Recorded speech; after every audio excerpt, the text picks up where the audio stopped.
Like many people, my first encounter with the fascinating story of John Nash Jr. was when I saw A Beautiful Mind. The movie was very well done, but the story itself was what I found most compelling. John Nash was brilliant, but his antisocial behavior was off-putting to some. Even the colleagues who found him annoying couldn't deny he was going to make a name for himself, though. Tragically, just as his career was taking off, his behavior became more erratic and obsessive. His world came crashing down after his diagnosis with paranoid schizophrenia.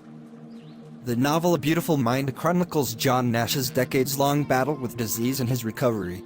Author Sylvia Nassar brings us into the mind of a brilliant man tortured by his inability to distinguish paranoia from reality. Here are the 3 most interesting lessons from this book. John Nash's mathematical brilliance began at a young age, and his graduate work made him a promising up-and-coming academic.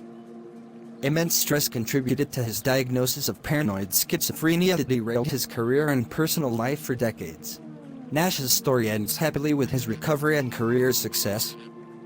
Lesson 1. The world began to see John Nash's brilliance when he was in graduate school making mathematical breakthroughs.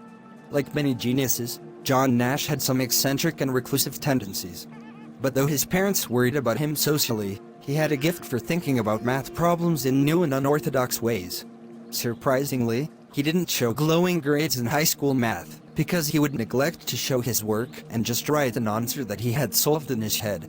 But in college, his professors were astounded by his methods for solving difficult math problems with ease, and he was accepted to graduate school at Princeton University. Graduate students formed cliques under different mentoring professors, but Nash preferred to stay a loner, making him not particularly well-liked. But he found his place working under John Newman, who fathered game theory. Game theory is a way to explain human decision-making among competing players through mathematical models. Nash expanded Newman's theory in his thesis to include games involving more than 2 players and allowing for cooperation. This crucial step in the development of the theory allowed it to relevant in real-world situations, particularly in economics. Most importantly, his additions to the theory allowed the possibility of mathematically determining human behavior with the possibility of mutual gain. This became known as the Nash equilibrium, which would win him the Nobel Prize, but not until half a century later.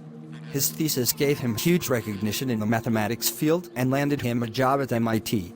It was there that he met his wife Alicia, and things were looking very promising for the young family. Lesson 2. Nash's diagnosis of schizophrenia came after a stressful time in his career and life. When Nash approached the age of 30, he began to be increasingly anxious about not yet receiving tenure and a lack of new mathematical breakthroughs.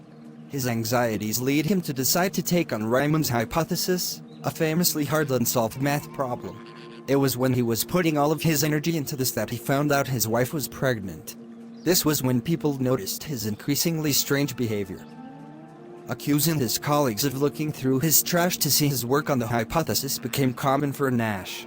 He began to believe aliens were trying to ruin his career and they were sending secret messages through the paper. Turning down a professorship at the University of Chicago because he was Emperor of Antarctica, it was obvious that Nash was in deep. The tipping point for Alicia came when he went to Washington, D.C., in the middle of the night to give letters to embassies explaining there was an imminent world government. She had him committed to a psychiatric hospital, where he was diagnosed with paranoid schizophrenia. Nash was treated and given the clear, but it was soon apparent he fabricated this to leave. He wandered to Europe to convince the embassies of his world government, but eventually was deported. Lesson 3. His tragic story turned around when he made a seemingly unbelievable recovery, and he finally was able to have success. To most everyone around him, all seemed lost.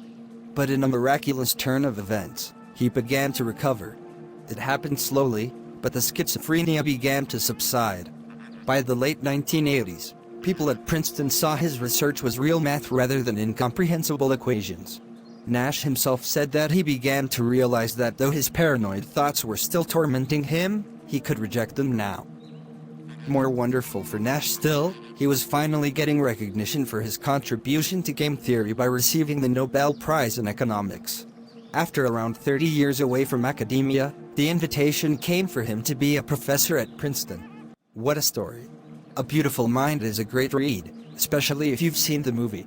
I enjoy math, and it's fascinating to learn more about Nash's contributions to the field and the struggles with mental illness he had along the way.